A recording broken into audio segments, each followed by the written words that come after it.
Nah, dari hamilnya sudah di treatment dengan baik, ketika lahir kita harapkan bayi ini bisa lahir sempurna dulu. Sempurna itu maksudnya tidak ada organ yang kurang, tidak ada kondisi prematur atau kondisi kurang gizi. Kurang gizi itu berarti apa? Berat badannya rendah.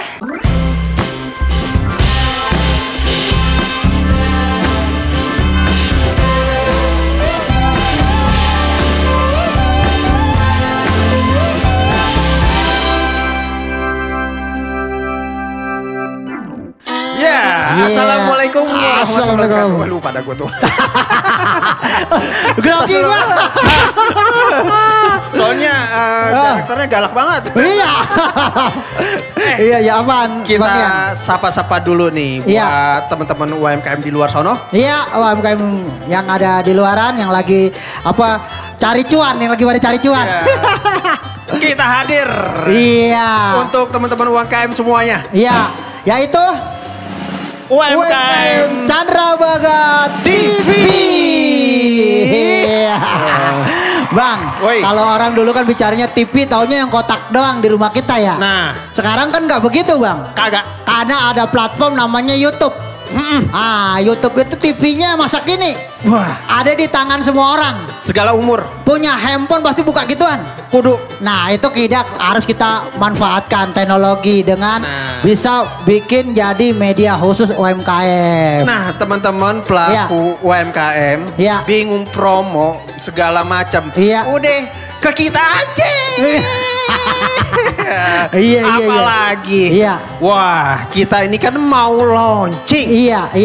Mau launching aja udah 1000 berapa? 1000 subscriber.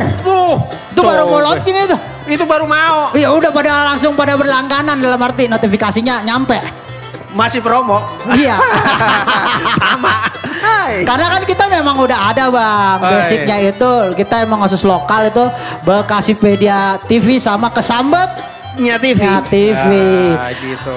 Kalau Bekasipedia TV ada 14.500 bang. Wih, Kesambetnya TV udah 1.180. Nah, tambah lagi yang 1.000. 1.000. Udah berapa tuh? Banyak pokoknya. Pinter lo.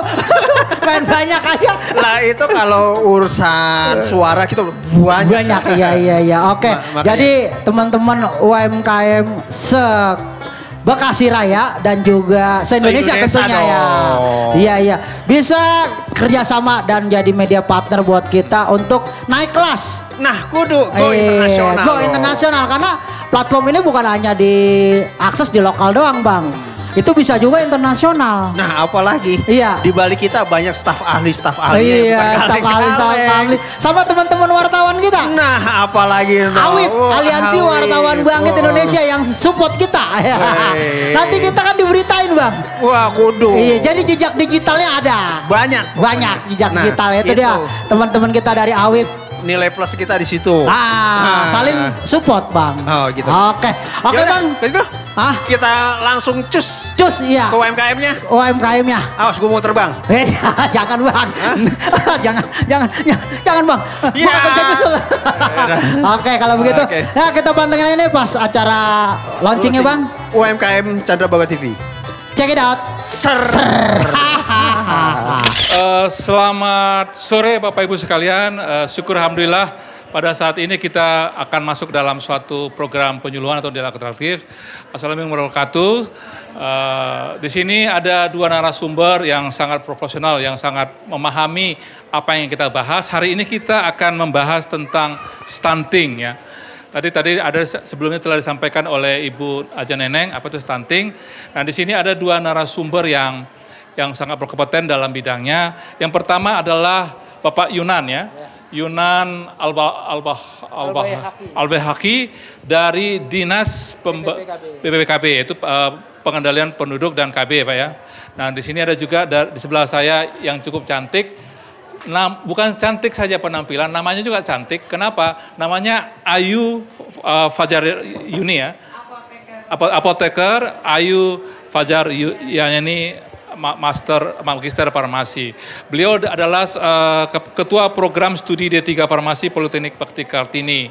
Mungkin nanya, ya di mana sih Politeknik Bakti Kartini? Bukan di Jalan Kartini, itu rumah sakitnya. Di daerah Rawalumbu ya, ketepatnya di Jalan Caringin. Nah, Bapak Ibu kita coba akan membahas lebih dalam. Ya, mungkin sebelumnya mungkin kita tidak menyuruh mereka presentasi, saya akan bertanya selalu menggali ya. Mungkin saya tanya dulu kepada Pak Yunan. Pak Yunan, tadi kan saya dapat data dari Dinkes ya, dikatakan di tahun 2021 itu tingkat stunting di Kota Bekasi berarti berada di 12 kecamatan di 56 kelurahan ya Pak ya. 9,5% itu adalah tingkat tahun lalu. Sekarang sudah turun katanya 7,9 ya Pak. Kalau kita hitung dari angkanya itu hampir sebanyak 300.000 penduduk Kota Bekasi yang tersebar di 12 kecamatan. Nah, Pak, apa kira-kira penyebab kok di kota begini ada stunting ya? Apa penyebabnya bisa terjadi stunting di Kota Bekasi? Baik, bismillahirrahmanirrahim. Assalamualaikum warahmatullahi wabarakatuh. Baik Pak Profesor ya. Mungkin sebelumnya Ibu-Ibu kami sampaikan permohonan maaf yang sedianya Ibu Kepala Dinas yang mau hadir. Namun karena ada sesuatu hal yang tidak bisa beliau tinggalkan sehingga mewakilkan kepada kami. Saya selaku Kepala Bidang Ketahanan dan Kesejahteraan Sosial ya, bahwa mungkin dengan Bu Haji Norman ini Bu, saya juga dengan almarhum dulu sama-sama di KONI nih ya, jadi masih ingat sekali. Baik, tadi Pak Profesor menanyakan kenapa kok di Kota Bekasi yang notabene metropolitan masih ada stunting. Nah kan begitu ya Pak Profesor. Jadi Ibu-ibu, ini bapaknya sedikit ya, bapak dan ibu-ibu, apa yang tadi disampaikan oleh Ketua Yayasan Kartini, memang betul bahwa stunting adalah gagal tumbuh kembang anak yang tidak sesuai dengan usianya. Nah mungkin Pak Profesor, ini kan kita duduk di sini di depan ibu-ibu nih. Oh Pak Yunan kecil, berarti Pak Yunan stunting. Nah, betul nggak? Nah, tapi harus kita ketahui ya bahwa stunting sudah pasti pendek. Tapi kalau pendek belum tentu stunting. Ya, ingat. Jadi makanya Pak Profesor, Bu Apoteker ini saya tidak takut untuk tampil di sini karena apa? Itu tadi kuncinya. Jadi saya udah megang kunci. Kalau stunting pasti pendek. Kalau pendek belum tentu stunting. Nah, ini ibu-ibu udah pinter. Ya. Nah, terus kenapa di Kota Bekasi masih ada stunting? Pertama, bahwa tingkat ekonomi juga mempengaruhi, Pak Profesor. Ya, tingkat ekonomi mempengaruhi. Karena apa? Dengan ekonomi yang kurang, tentunya asupan gizinya untuk anak pun kurang. Namun ada lagi bahwa tadi disampaikan oleh Ibu Ketua Yayasan kaitannya dengan 1000 HPK. Nah sekarang Pak Profesor dengan adanya Perpres 72 tahun 2021 di dalam RANPASTI namanya, Rencana Aksi Nasional Penanggulangan Aksi Stunting Indonesia ya, bahwa kita pemerintah Indonesia khususnya Bapak Wali Kota, PLT Wali Kota kemarin juga sangat menekankan sekali agar tidak sampai di 1000 HPK saja, tapi di mana? Di Catin, Pak. Calon pengantin. Karena apa? Tingkat informasi itu harus diketahui oleh calon pengantin. Kaitannya dengan apa? Alat reproduksi, asupan gizi, betul nggak? Betul kan? Asupan gizinya. Nah, kadang kalau kita zaman dulu Pak Prof, mau nikah, demen sama demen, udah ke penghulu. Kan gitu Bu. Sekarang tidak ya. Jadi itu Pak Profesor yang mempengaruhi adalah kaitannya ilmu pengetahuan juga. Terus kemudian tingkat ekonomi juga. Sanitasi ya. Sanitasi. Karena apa? Asupan air minum yang tidak bersih akan mempengaruhi ya. Tentunya terus kemudian lingkungan. Nah mungkin itu kira-kira Pak Profesor.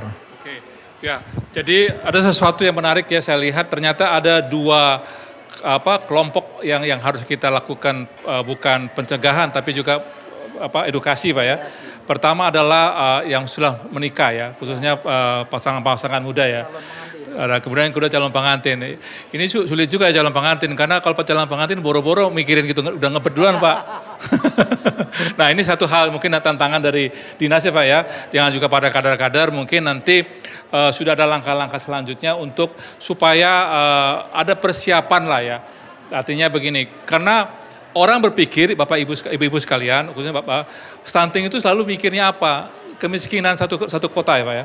Tapi sebetulnya bukan ya. Tadi ada yang saya lihat paling menarik adalah kurang edukasi ya Pak ya. Nah ini Pak mungkin tadi kita sudah lihat ya. Ada tuh angka yang cukup besar ya. Nah pertanyaan saya Pak, di daerah Kecamatan Bekasi ini di mana aja yang tingkatnya tinggi, di kelurahan mana aja? Karena ini menjadi cara kita nanti bagaimana langkah selanjutnya Pak untuk menanganin. Karena ibu-ibu kader ini kan nanti mungkin, waduh di kelurahan Kaliabang itu banyak katanya. Pertanyaannya yang mana gitu kan? Apalagi kalau kita masuk ke daerah Arenjaya misalnya, daerah Bekasi Timur, perbatasan kabupaten. Dibilang itu bukan penduduk saya kabupaten gitu kan. Nah apalagi kalau daerah Bekasi Utara itu antara ujung Malang sama daerah Perjuangan itu kan. Ya mungkin Pak mungkin bisa dijelaskan daerah mana Pak yang tertinggi? Baik Ibu-Ibu. Jadi untuk stunting kita kemarin ini bagi Dinas DPPKB Pak Profesor adalah bukan hal yang baru, tapi ada penanganan yang baru. Karena selama ini ada di Dinas Kesehatan, kaitannya dengan penanganan. Kalau DPPKB itu kan kaitannya dengan KIE, komunikasi, informasi, dan edukasi. Nah, jadi sosialisasi segala macam. Nah, untuk pencegahannya, penanganannya ada di Dinas Kesehatan. Nah, kemudian Bapak Wali Kota itu Bapak PLT sudah menetapkan untuk kasus stunting ada di wilayah mana saja. Di tahun 2000 itu untuk di tahun 2021 itu ada di 10 kecamatan ya. Ada di 10 kecamatan ya. Nah, tentunya itu jumlah realnya berapanya hampir merata Pak. Dalam arti ya tidak ada yang misalkan oh ini tinggi sekali. Nah, namun di tahun 2021 waktu itu ada di utara dan satu lagi di daerah Jati Sampurna itu. Ya, Jati Sampurna. Namun itu pun sebenarnya mungkin perlu saya luruskan bahwa 7,5% itu bukan dari jumlah penduduk keseluruhan Pak, tapi dari jumlah anak yang itu ya. Kalau dari jumlah penduduk memang sangat tinggi gitu ya. Karena kita kemarin tahun 2021 juga melakukan namanya PK. Nah, ini Ibu Kader tahu ya Bu ya. PK adalah pendataan keluarga gitu. Jadi di sana Pak Profesor untuk PK kita lengkap sekali. Dari mulai ibu hamilnya, ibu yang pasang IUD, dan termasuk ibu yang ditanganin kan. Nah, anak-anaknya, balitanya, badutanya, bumilnya di PK 21. Nah, sehingga itulah sebagai ukurannya. Jadi sekali lagi bukan dari jumlah penduduk gitu. Jadi jumlah dari anak-anak gitu ya. Mungkin itu Pak. Ya, terima kasih. Berarti ada sesuatu yang baru akhirnya dimengerti ya. Berarti 7,5 atau 7,9 itu bukan dari jumlah penduduk, tapi dari anak ya. Jadi dari tingkat lahir sampai balita Pak? Betul, 1.000 harta. Ya 1.000 harta. Berarti kalau 1.000 hampir 3,5 tahun ya. Artinya di bawah balita ya. Jadi nah ini menjadi satu perhatian. Pak mungkin ini kan tadi saya ada cukup menarik ya. Ternyata dinas Bapak ini bukanlah pencegahan secara medis ya. Tapi adalah pencegahan bagaimana edukasi ya, informasi. Atau Pak saya ada terpikir gini Pak. Kalau bicara anak berarti kita kan bicara bagaimana mendidik anak dengan cara bukan secara oral. Tapi simulasi kan. Karena anak-anak itu suka mencontoh. Makanya kalau anaknya bandel berarti itu Bapak bisa aja. Ibu jangan gitu, nggak enak Pak Yunan dengan saya dong Ibu. Ya, jadi maksudnya apakah ada metode diberikan kepada teman-teman kita kader, kemudian kepada masyarakat dalam metode edukasinya? Apakah ada simulasi atau kasih minum susu saja? Katanya ada bedanya perempuan laki-laki minum susu, kalau semakin gede laki-laki lebih bandel Pak, Bu. Kenapa suka minta minum susu katanya? Nah, Pak, mungkin Pak Yunan coba sampaikan apakah ada metode edukasinya? Nah, tadi pertanyaan, apakah bagaimana menanganin anak ini yang kaitannya dengan komunikasi, informasi, dan edukasi yang notabene dengan satu kegiatan, ya kan? Ada Pak, bahwa pemerintah Indonesia melalui BKKBN itu mendistribusikan ada namanya KB Kit ada, terus kemudian Catin Kit, calon pengantin Kit, kemudian Baduta Kit. Ya, Kit jadi komunikasi informasi trainer gitu, training. Artinya seperti itu Bu, puzzle. Nah, puzzle ada. Nah, itu disesuaikan dengan usianya Pak.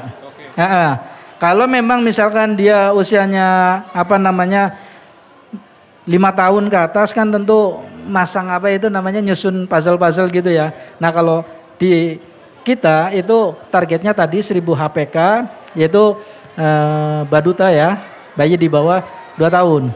Nah tentu puzzle-nya pun disesuaikan Pak. Memang kemarin sudah kita berikan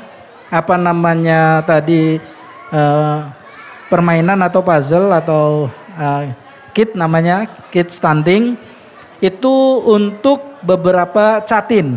Catin adalah calon pengantin atau kita biasa sebut PIKR, Pusat Informasi Komunikasi Remaja, yang terbentuk di beberapa sekolah, termasuk di beberapa kampung KB juga ada. Bentuknya ada kemarin tablet, ya, terus kemudian sama satu alat peraga.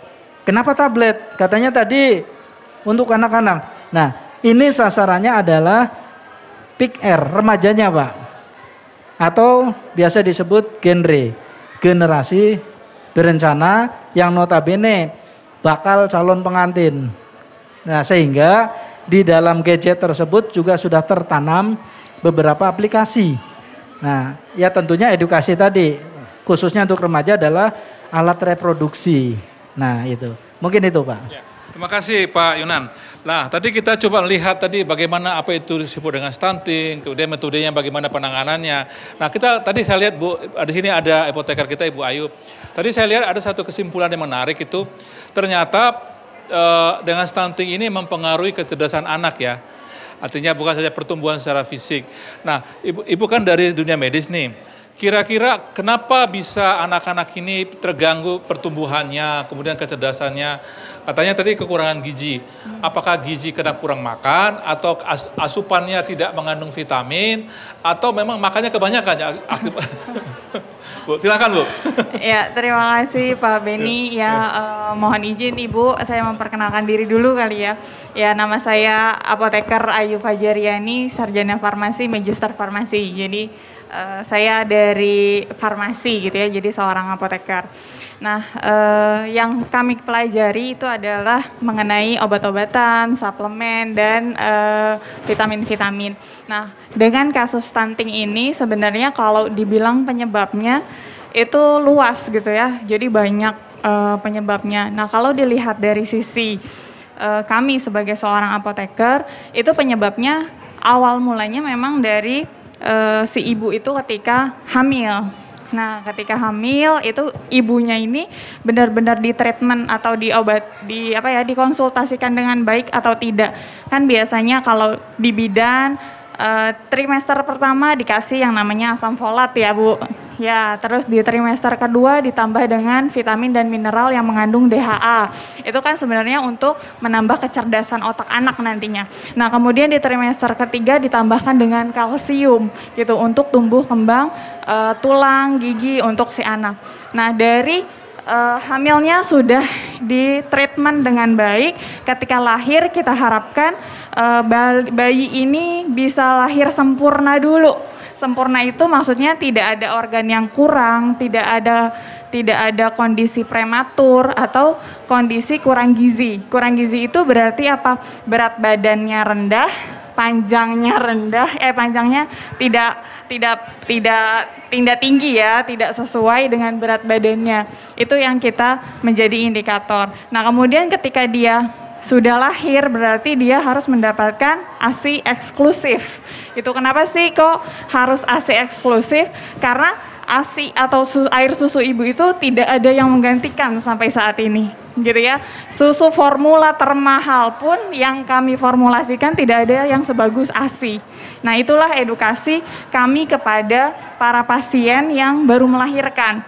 Jadi kita memberikan vitamin bukan ke bayinya, tapi ke ibunya gitu. Jadi ibunya diberikan vitamin supaya nanti ketika dia memberikan ASI atau memberikan air susu ibu itu benar-benar yang memiliki gizi yang baik gitu. Jadi dari si ibunya juga bagus gitu ya. Ketika dia memberikan ke anak itu mudah-mudahan benar-benar mentransfer semua nutrisi itu. Nah, ketika anaknya sudah agak besar di usia 6 bulan itu diharapkan ibu-ibu ini pintar untuk milih empasi ya, makanan pendamping ASI. Kalau misalnya ada di daerah saya salah satu kecamatan Kota Bekasi, itu ada Pak yang masih orang-orang yang ngasih makan anaknya sebelum umur 6 bulan. Nah, itu ada. Itu sebenarnya bukannya menambah gizi ya ibu-ibu, itu malah memperburuk kondisi si bayi gitu. Jadi jangan sekali-sekali anak bayi sebelum umur 6 bulan udah dikasih pisang. Nah, bahkan ada yang udah dikasih nasi sama ibunya. Nah, ketika kami edukasi, ibunya kaget, demen saya dulu udah dikasih nasi gitu ya sebelum umur 6 bulan. Itu dulu Bu gitu, sebelum ada ilmu pengetahuan, kami bilangnya seperti itu. Nah, jadi untuk ibu-ibu jangan memberikan empasi anak sebelum umur 6 bulan gitu. Nah, itu bisa mencegah terjadinya pertumbuhan yang optimal. Harusnya kan ketika 6 bulan dia cukup untuk ASI. Nah, ketika empasi 6 bulan plus ya, itu baru boleh diberikan makanan-makanan pendamping ASI. Itu pun bertahap Bu, nggak boleh langsung nasi padang gitu, nggak boleh gitu ya. Karena anaknya nggak punya gigi. Itu jadi dikasih makanan yang lembut, yang yang cuma 1 kandungan, kemudian 2 kandungan sampai dengan kandungan seperti makanan dewasa tapi dalam bentuk versi bayinya. Jadi sekali makan anak bayi ini itu sudah mendapatkan karbohidrat, protein hewani, protein nabati dan serat. Itu sekali makannya.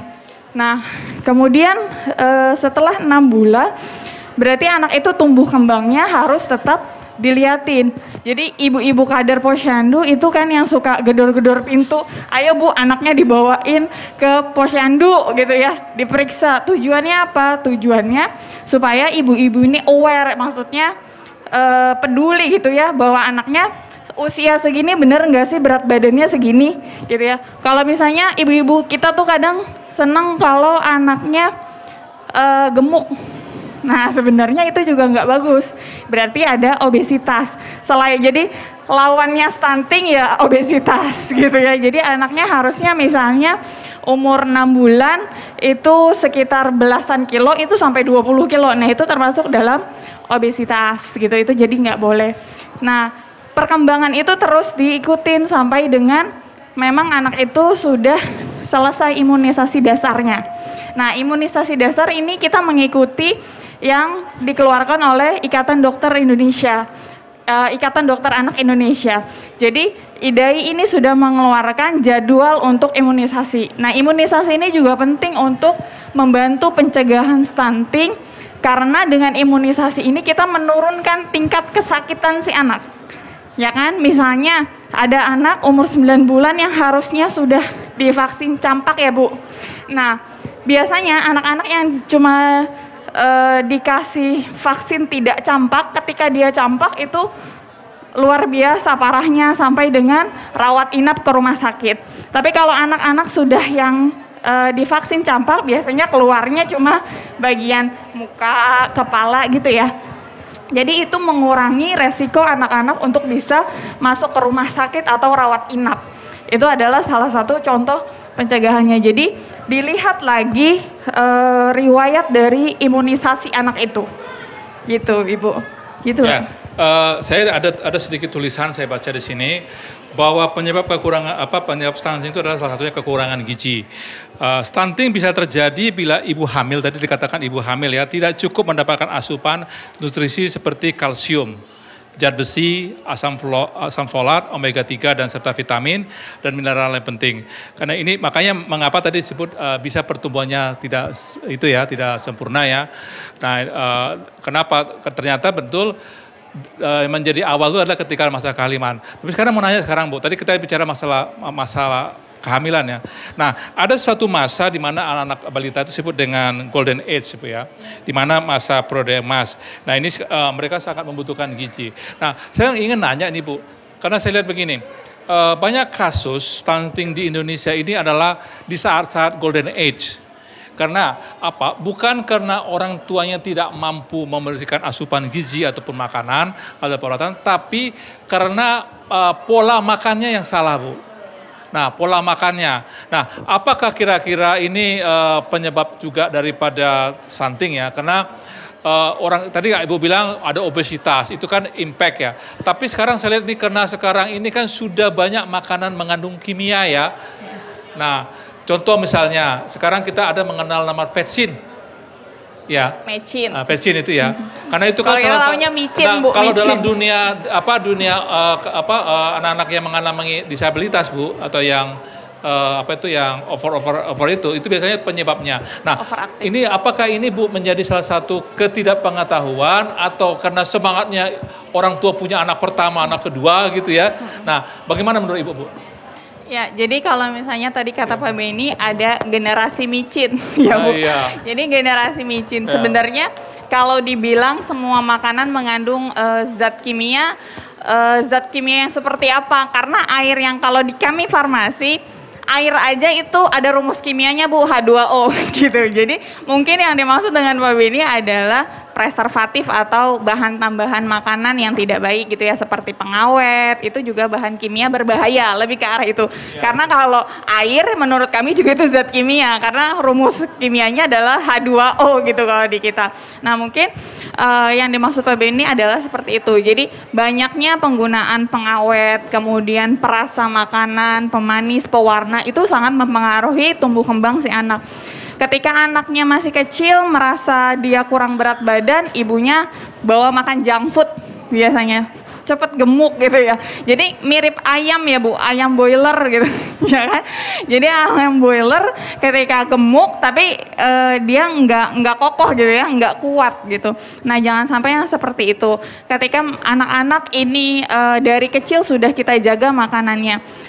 Ibunya sudah dijaga nutrisinya ketika hamil ya. Ketika anaknya lahir pun pemberian empasi juga bertahap. Nah, apalagi ketika anak sudah dalam golden age. Golden age itu umur berapa sampai umur berapa, Bu? Yang ibu-ibu kader pasti udah tahu. Nah, 1000 hari dari kelahirannya atau di balita ya. Jadi sekitar umur 3,5 tahun. Itu sangat mempengaruhi nanti ketika dia sudah dewasa, dia bisa berpikir cerdas atau tidak itu dimulai dari 1000 hari pertama kelahirannya. Gitu. Jadi salah ketika ibu-ibu ingin anaknya gemuk dikasih junk food. Nah itu harap untuk dikurangi hal-hal yang berbau fast food atau makanan cepat saji gitu ya. Itu boleh, bukannya tidak boleh, tapi tidak boleh terlalu sering. Lebih banyak memberikan asupan anak-anak itu adalah makanan yang mengandung sekali. Jadi porsi makan anak sekali makan itu harus mengandung karbohidrat, protein hewani, protein nabati, vitamin dan mineral dan serat gitu ya. Itu yang harus sekali makan anak itu. Jadi jangan sampai ketika kita memberikan fast food kan biasanya cuma karbohidrat dengan protein. Ya kan, nggak ada sayurannya. Nah itu lebih baik untuk dihindari selama masa golden age anak itu. Ya, makasih Bayu. Bu, ini saya ada dengar juga gini. Kalau orang bicara stunting maka akan bicara wasting ya. Tahu wasting nggak Bu? Belum tahu wasting kan? Nah ya, karena gini katanya itu kita waspada ya terhadap penyebab ini karena anak itu tadi kita katakan tidak mau makan tuh Bu, ya. Bukan karena tidak mau makan karena mereka karena kekurangan gizi. Nah, coba tolong Ibu jelaskan Bu, karena di sini teman-teman di sini, ibu-ibu sini kan kader-kader pelatih. Apa yang disebut dengan wasting yang berhubungan dengan pertama pertumbuhan fisik, pertumbuhan kecerdasan, dan juga perkembangan emosional anak Bu. Nah, jadi kalau stunting biasanya dikaitkan dengan wasting gitu ya. Wasting itu memang lebih ke arah internnya anak gitu. Jadi kalau misalnya proses terjadinya stunting pasti diikuti selalu dengan wasting gitu. Kecerdasan anaknya menurun, anaknya ogah-ogahan atau lebih tidak aktif dibanding dengan anak biasa. Bahkan ada juga sih yang beda dengan wasting itu hiperaktif. Nah itu juga nggak bagus juga gitu ya. Hiperaktif biasanya kalau kita konsultasikan ke dokter anak itu dihentikan untuk meminum susu. Biasanya karena susu itu mengandung omega 3, omega 9, DHA yang menambah keaktifan otaknya gitu. Jadi itu yang harus kita waspadai juga. Nah kalau di wasting itu justru kebalikannya, anaknya nggak mau mikir gitu ya kalau bahasa kita. Dan kecerdasannya itu jauh gitu. Jadi kalau misalnya anak SD harusnya sudah bisa misalnya motorik halusnya sudah bisa, misalnya tadi masang puzzle dengan tingkat umur tertentu dia tidak bisa, nah itu harus diwaspadai gitu. Apakah anak kita termasuk ke dalam anak-anak yang golongan wasting itu. Nah kemudian kalau misalnya ibu-ibu ini ada menemui misalnya ada kasus di mana anak-anak itu susah makan. Nah jadi kenapa kok susah makan? Sebenarnya posisi anak-anak susah makan itu normal Bu. Anak-anak tuh nggak kayak orang dewasa yang dikit-dikit makan gitu ya. Karena anak-anak itu lebih ke arah kalau dia makan mengganggu masa mainnya. Ya kan gitu. Jadi bagaimana kita buat makannya anak-anak itu seperti bukan suruhan gitu ya. Tapi metode dia buat bermain gitu ya, jadi dibuat dengan yang sesuatu yang menyenangkan. Kalau kita perjalanan aja misalnya dari sini ke Bakti Kartini gitu ya, di sana ada makanan apa ya gitu ya, itu kan orang dewasa. Tapi kalau anak-anak enggak, itu hal yang normal sebenarnya selama dalam satu hari dia tetap mengkonsumsi makanan. Nah kalau udah lebih dari satu hari dia nggak mau makan, nah itu yang harus dikonsultasikan kembali ke dokter anak. Gitu Bu. Oke. Bapak Ibu sekalian, sementara materi yang disampaikan saya sampaikan di sini, tapi saya akan meminta Bapak Ibu 3 pertanyaan. Ini mumpung di sini ada ahli medis, kemudian dari pembuat kebijakan. Ya, silakan mungkin Bapak Ibu-ibu yang mau bertanya. Ibu langsung Bu, ke depan Bu. Sampaikan namanya siapa, dari kecamatan mana, ya. Supaya nanti dari dinas juga bisa melihat apa yang dibutuhkan. Atau mungkin ada saran-saran, silakan. Ya, silakan Ibu. Assalamualaikum warahmatullahi wabarakatuh. Waalaikumsalam warahmatullahi wabarakatuh. Saya Pos KB dari Kelurahan Harapan Jaya, Kecamatan Bekasi Utara. Saya ingin menanyakan tentang stunting. Biasanya kalau ibu hamil kan suka ada yang ngidam. Dalam masa ngidam itu kan dia nggak mau makan sampai kadang-kadang sampai 5 bulan. Apakah ini bisa mempengaruhi si balita ibu untuk menjadi stunting? Saya kira pertanyaan saya cukup sekian. Assalamualaikum warahmatullahi wabarakatuh. Langsung aja ke Ibu Ayu ya, karena ini medis sedikit ya. Silakan. Asupan, kekurangan asupan nih Bu. Ya, terima kasih ya Bu. Pertanyaannya bagus sekali. Jadi gini, saya termasuk ke dalam, ini pengalaman pribadi Pak sebenarnya. Jadi saya termasuk ke dalam yang ngidamnya lama. Jadi kalau bahasa dokternya adalah hiperemesis gravidarum. Itu adalah muntahnya berlebihan, eneknya berlebihan, sakit kepalanya berlebihan gitu. Dan biasanya normalnya itu adalah pada trimester pertama.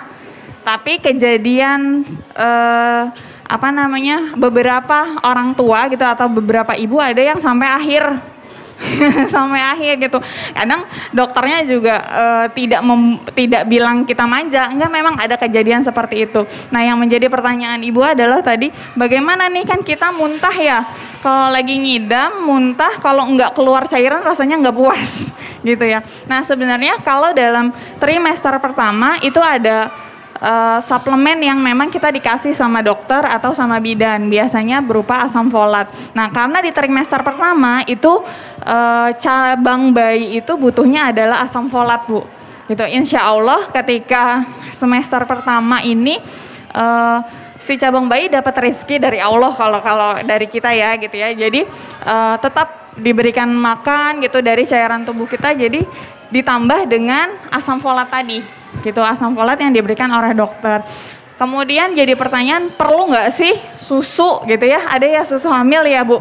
Nah, perlu tidak? Susu hamil itu perlu kalau si ibu dan si cabang bayi kurang berat badannya. Kan biasa di USG ya, ini Bu kurang berat badannya, harusnya sekian, tapi masih kurang. Nah, itu boleh dengan susu. Tidak harus susu ibu hamil.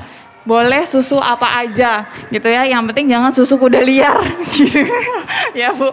Nah, jadi kalau susu itu boleh gitu ya. Nah, untuk menambahnya bagaimana ketika kita muntah-muntah, ketika kita harus udah makan nih, keluar lagi muntah. Nah, itu apa saja yang kita bisa makan, kita makan gitu ya. Jangan sampai sama sekali tidak bisa makan, walaupun bayi kita nggak apa-apa, tapi ibunya gitu ya, ibunya nanti tidak tough atau tidak sehat gitu. Jadi tetap harus makan yang bisa dimakan, tidak harus nasi ya. Kalau kita orang Indonesia apa-apa harus nasi. Padahal si ibu bisanya makan roti, ya udah makan roti aja. Atau ibunya bisanya makan kentang, boleh makan kentang gitu. Apa aja yang penting dia mendapat asupan. Dan di trimester pertama itu ditambahkan asam folat oleh bidan ketika kita kontrol. Itu memang gunanya untuk membantu si cabang bayi untuk tumbuh gitu ya, untuk tumbuh optimal. Nah, kemudian kalau di trimester kedua itu kan sudah kelihatan cabang bayinya, sudah ada misalnya jantungnya berdetak gitu ya. Itu ditambahkan dengan suplemen selain asam folat, ada juga vitamin mineral dan DHA untuk membantu kecerdasan otaknya gitu. Nah, nanti di trimester ketiga karena itu adalah bagian pertumbuhan tulang gigi, otomatis dia butuh kalsium. Itu makanya ditambahkan kalsium. Jadi ketika ibu-ibu gitu ya yang hamil pasti bertahap diberikan vitaminnya. Enggak dari awal, Bu, dikasih kalsium. Enggak, nanti kita bayinya jadi over kalsium. Jadi bagaimana kondisi bayi over kalsium atau kelebihan kalsium?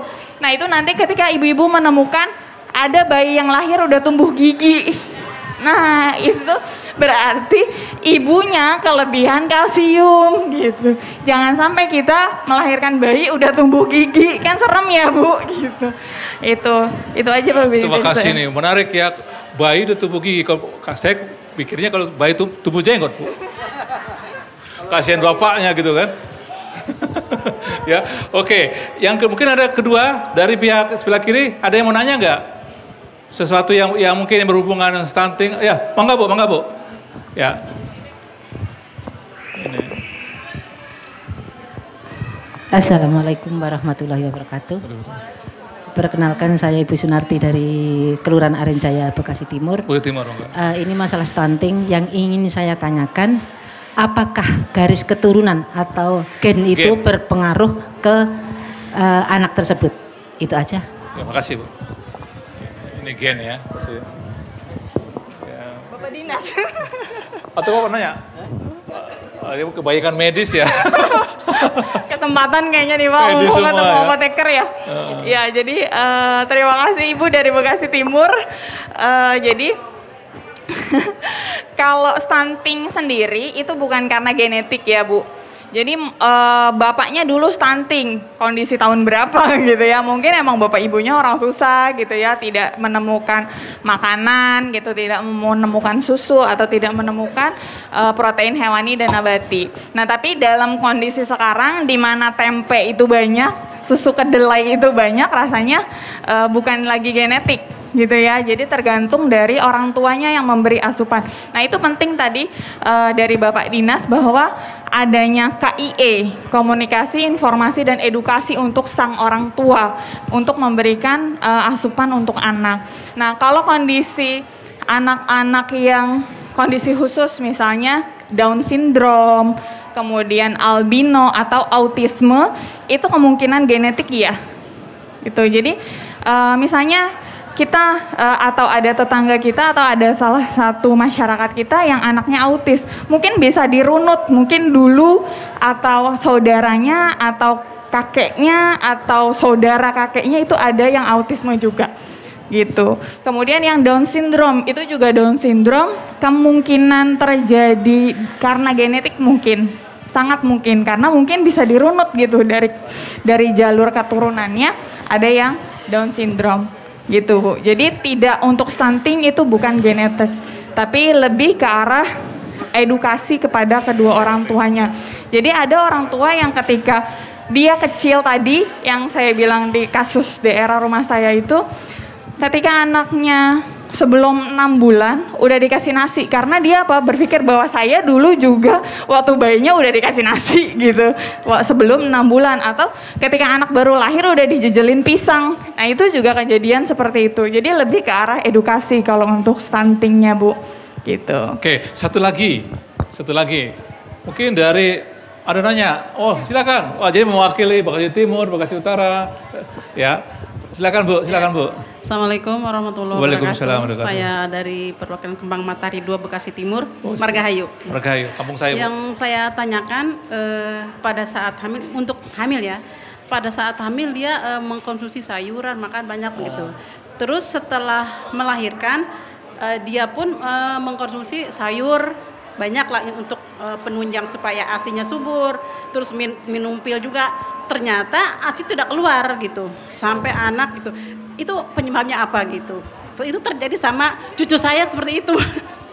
Gitu, ya, makanya saya tanyakan. Silakan. Ya. Silakan Ibu, ini mumpung lagi ada Ibu apoteker ya. dari medis. Soalnya kalau Pak Yunan nggak bisa jawab. Nggak punya ASI ya. Konsultasi gratis.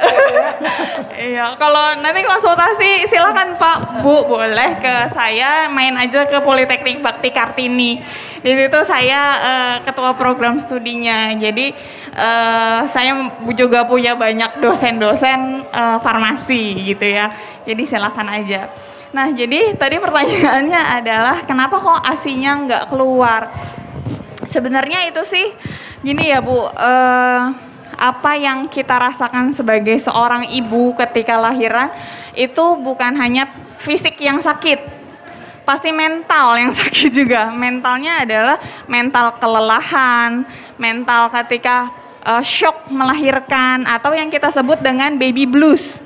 Nah, baby blues itu stres, apalagi ketika ada orang, biasanya ibu-ibu nih, netizen ya kita bilang gitu. Ketika ibu-ibu datang, ih kok bayinya kecil banget, itu jadi salah satu salah satu tekanan buat si sang ibu.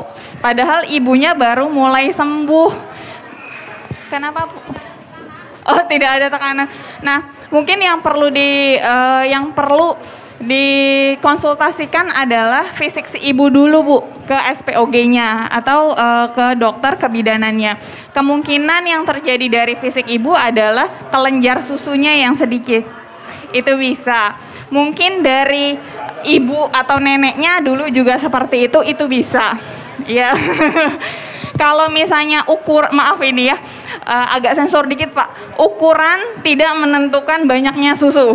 Gitu. Jadi saya yang kurus dulu, susunya juga alhamdulillah sampai berliter-liter. Itu tergantung dari kitanya Bu, dari si orang tuanya. Maksudnya dari si ibu melahirkannya. Ketika ibu melahirkannya tidak stres, berarti ada gangguan di fisiknya.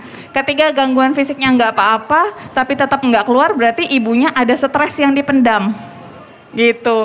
Nah, bagaimana caranya? Caranya adalah mengkonsultasikan ke dokter SPOG. Nah, kalau misalnya ada ibu-ibu di sini yang ASI-nya tidak keluar, sebenarnya tidak ada ASI yang tidak keluar kalau ibunya hamil beneran. Gitu ya. Jadi ibunya hamil, otomatis mau dia dengan metode lahirannya normal ataupun sesar, prematur sekalipun, ketika bayi itu keluar, otomatis hormon yang ada dada ibunya itu pasti mengeluarkan ASI. Nah, keluar karena sedikit itu bisa terjadi kalau fisiknya, bisa kelenjar susunya sedikit memang. Jadi faktor turunan ya. Kemudian bisa juga si ibunya malas menyusui. Itu bisa, Bu. Ya, kalau misalnya tidak stres gitu ya, di luar penyakit psikologis. Nah, kemudian bagaimana caranya? Caranya adalah yang pertama nanti dokter akan memberikan suplemen penambah ASI. Kemudian ada juga yang ibu itu harus rajin memompa, Bu. Jadi ASI itu luar biasanya Allah menciptakan adalah semakin dia dikeluarkan, dia akan memproduksi semakin banyak. Gitu. Jadi ibu-ibu bukan ibu-ibu bekerja saja ya, karena saya posisi ibu bekerja. Jadi setelah seminggu saya melahirkan gitu, saya menyusui sekalian mompa. Gitu. Jadi itu ASI-nya luar biasa. Gitu. Jadi prinsip ASI adalah semakin banyak dikeluarkan, dia akan semakin banyak menghasilkan. Gitu. Coba kalau untuk saran saya, ibu konsultasikan ke SPOG-nya atau dokter kandungannya, kemudian si ibunya juga mentreatment diri sendiri. Maksudnya adalah, oh saya nggak stres gitu ya. Kalau misalnya saya nggak ada tekanan atau saya merasa bahagia ketika punya anak. Itu penting banget, Bu. Gitu. Jadi ibu yang hamil tidak hanya selesai sampai melahirkan, tapi sampai 2 tahun lagi nih kita ASI eksklusifnya. Gitu. Nah, itu harus dikonsultasikan. Kalau misalnya si ibunya ini ternyata malas menyusui ya, atau bayinya yang malas nyusui, itu juga bisa sangat berpengaruh. Gitu. Jadi setiap 2 jam sekali minimal bayi itu harus disusui. Gitu. Jadi kalau misalnya malas bayinya ada kondisi bayinya nangis di tengah malam, ibunya malas bangun. Itu juga mempengaruhi dari produksi ASI. Gitu. Jadi memang kalau kondisi seperti itu saran saya untuk dikonsultasikan, karena pada prinsipnya adalah ibu yang melahirkan tidak mungkin tidak mengeluarkan ASI. Gitu. ASI-nya ini pasti cukup untuk anaknya. Itu yang harus ditanamkan dan dimotivasi terus gitu ke ibu yang melahirkan. Itu, Bu. Oke, terima kasih Bu Ayu. Ini kita udah banyak dengar informasi ya. Apakah itu berhubungan dengan stunting, wasting, kemudian tadi bicara kehamilan, kecerdasan anak. Nah, Bu Ayu, ini terakhir nih kata kunci ya dengan Pak Yunan. Ini kan ketepatan di depan kita ini kan ibu-ibu kader, kalau dalam itu training of trainer, jadi pelatih ya. Nah, bagaimana menurut Pak Yunan supaya ibu-ibu ini kan berhubungan kebijakan ya, efektif ya dalam menuntaskan, khususnya menurunkan angka stunting dan juga terjadi pencegahan. Karena ternyata ada 2 hal yang penting, yaitu ketika mereka masa kehamilan dan setelah pernikahan. Nah, bagaimana menurut Bapak nih Pak, supaya ibu-ibu ini, katakanlah ini kan kalau orang tempur Bu, mereka ini paling depan nih, yang ujung tombak. Kan sekarang bagaimana senjatanya supaya ini bisa mengurangi. Kira-kira bagaimana Pak? Ini apa kira-kira kata kunci terakhir supaya mereka ini terus punya semangat perjuangannya untuk Kota Bekasi? Baik Pak Profesor. Jadi kata kunci atau kata akhir daripada pertemuan ini bahwa kebijakan apa yang dilakukan oleh khususnya pemerintah Kota Bekasi tentang penanganan stunting di Kota Bekasi. Kami telah membentuk tim, Pak. Kota Bekasi membentuk tim namanya TPK, tim pendamping keluarga. Itu sekota Bekasi jumlahnya ada 1959 tim. Ya, satu timnya 3 orang, Pak. Nah, tinggal dikali 3. Jadi semuanya kurang lebih 5.877 orang kita terjunkan ke seluruh Kota Bekasi yang ada di wilayah. Ini ibu kader masuk ke TPK nggak Bu? Nah, itu Pak, contoh-contohnya mereka yang akan terjun ujung tombak kaitannya dengan KIE, komunikasi, informasi, dan edukasi untuk pendampingan. Bukan hanya terhadap ibu hamil atau tadi 1000 HPK saja, termasuk salah satunya adalah catinnya, calon pengantin. Jadi 3 bulan sebelum mereka menikah Pak, kita coba edukasi. Saking pengennya kita mengentaskan angka stunting. Nah, jadi pendampingan, informasi, edukasi kaitannya dengan reproduksi, asupan gizi, terus kemudian tentunya psikologi yang terdiri timnya bukan hanya ibu-ibu kader saja Pak. Di sana ada bidan, ada kader PKK, nah tentunya kader kita juga. Sehingga kalau bicara secara medis pun sudah ada bidan gitu ya. Kalau misalkan bicara psikologis, saya rasa kader-kader ini sudah kita bekali Pak ilmunya bagaimana kaitannya dengan edukasi untuk pencegahan stunting. Mungkin itu Pak kata kunci bahwa kader ini sebagai ujung tombak di lapangan sudah kita bekalin itu. Terima kasih. Oke. Mantap banget ya, artinya bukan saja menyiapkan secara infrastruktur Pak ya, tapi juga secara personil juga dipersiapkan dengan pengetahuan, dengan kemampuan Pak ya. Tapi nah Bu, tadi Ibu dengar nih, di sini saya tantang Ibu nih, dari Politeknik dan Rumah Sakit Bakti Kartini. Secara kesanggupan mereka sebagai laskar-laskar nih, yang menuntaskan stunting ini. Nah, kira-kira ada nggak kira-kira Bu pemikiran ataupun mungkin ada sesuatu karena di inovasi ya, karena salah satu daripada di perguruan tinggi namanya Tridharma perguruan tinggi Bu, itu adalah bagaimana kampus bisa mengabdi kepada masyarakat. Salah satunya bentuknya ada sekarang sebagai ini. Nah, mungkin mumpung ada bosnya nih, Bu Aja Neneng nih. Nah, apakah yang akan dilakukan ke depan? Apakah bisa nanti mereka ini Ibu latih? Karena kan secara medis mungkin mereka bukan tidak tahu, walaupun secara standar saja. Apakah ada nanti langkah-langkah membantu dinas, memperlengkapi mereka supaya gini Bu, karena kasus yang mereka hadapi itu kadang-kadang bukan mengasih makan, bukan sekedar untuk memberikan mengerti, tapi juga kadang-kadang tadi pertanyaan Ibu itu kan medis-medis semua tuh. Ya, nah, apakah adakah langkah selanjutnya daripada kegiatan ini mendukung pemerintah Kota Bekasi melalui KPB, karena ini kan edukasi ya. Nah, supaya mereka ini bisa dilengkapi dengan sesuatu yang lebih mantap gitu. Silakan. Makasih Pak Beni. Ya, Pak Beni sebenarnya misalnya kita pun dari kampus ada 4 prodi gitu ya. Saya sendiri memegang farmasi, selain farmasi ada administrasi rumah sakit. Nah, yang lainnya adalah ilmu sosial gitu. Nah, 2 ini kita memberikan selalu edukasi. Minimal dalam 1 semester itu ada 1 kali edukasi.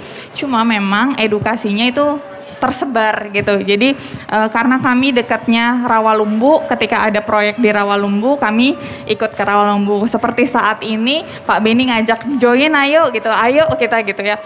Karena ini adalah bagian tridharma kami gitu ya sebagai dosen. Dan itu dari kampus dan rumah sakit pun ada yang namanya PKM atau pengabdian kepada masyarakat. Bentuknya juga seperti ini, ada kadang penyuluhan, kemudian kadang ada pengobatan gratis dan pemberian suplemen kesehatan gitu ya. Jadi memang dari kita memang sudah ada programnya juga Pak gitu. Jadi kalau misalnya nanti dari dinas membutuhkan tenaga kami lagi untuk menyuluh ibu-ibu, kemudian memberikan edukasi mengenai saya sendiri di bidang farmasi dan yang satunya lagi adalah di bidang rumah sakit, itu monggo silahkan saja menghubungi Politeknik Bakti Kartini. Kemudian dari kami juga di Rumah Sakit Politeknik Bakti Kartini juga memang sudah ikut ada yang namanya program BPJS. Jadi memang untuk ibu-ibu yang memberikan edukasi kepada masyarakat dari yang ibu hamil harus kontrol, jangan males gitu ya. Padahal udah punya BPJS gitu kan. Itu sayang sekali. Nah, itu kan memang salah satu cara rumah sakit untuk bisa mendukung program pemerintah, terutama pemerintah daerah gitu Pak Beni. Ya, terima kasih. Jadi Bapak Ibu sengaja saya buka ini supaya tujuan saya adalah pertama supaya Bapak Ibu sekalian nanti melalui dinas, karena tadi ada 3 saya dengar yang menarik. Pertama edukasi, yang kedua mereka ada namanya KKN. Nah, maksud kita nanti Bapak dari Pak Yunan boleh nanti ketika KKN bukan hanya di Rawalumbu saja, Bekasi Timur, Bekasi Utara, sehingga nanti dalam program stunting ini bisa bersama-sama dengan para ibu kader. Dan yang ketiga, tadi saya dengar agak menarik, mungkin nanti satu saat kalau misalnya ada acara-acara penyuluhan atau kaderisasi atau di kecamatan, ajak mereka supaya membantu obat-obatan supaya vitamin gitu ya. Karena apa? Ini ada satu bentuk karya nyata dari kampus dan juga Rumah Sakit Bakti Kartini peran serta dalam membangun kesejahteraan dan kesehatan Kota Bekasi, ya Pak ya. Nah itu makanya kenapa jujur ini baru pertama kali di Kota Bekasi selama hampir berapa tahun Pak? 20 ya. Kami lakukan bersama-sama dengan dinas setelah pisah dengan B3A dulu Pak ya, dengan DKKB dan kemudian dengan ini supaya ada peran serta perguruan tinggi juga dunia usaha khususnya kesehatan dengan masyarakat dan pemerintah untuk menuntaskan permasalahan sosial khususnya stunting di Kota Bekasi. Nah, saya ucapkan terima kasih kepada Pak Yunan mewakili dinas DBKW dan kepada Ibu Ayu mewakili Politeknik dan Rumah Sakit Bakti Kartini dan kepada Ibu Hajah Neneng dan Bapak Ibu dan yang hadir pada saat ini, dan kita berharap Kota Bekasi menjadi bukan saja kota yang sejahtera, sehat dan maju dan ihsan, tapi menjadi kota yang sungguh-sungguh menjadi kota yang bebas dari stunting. Terima kasih. Assalamualaikum warahmatullahi wabarakatuh. Saya akan kepada kepada MC karena ada acara setelah ini kita nanti akan ada diberikan hiburan yang lucu-lucu sedikit ya. Silakan.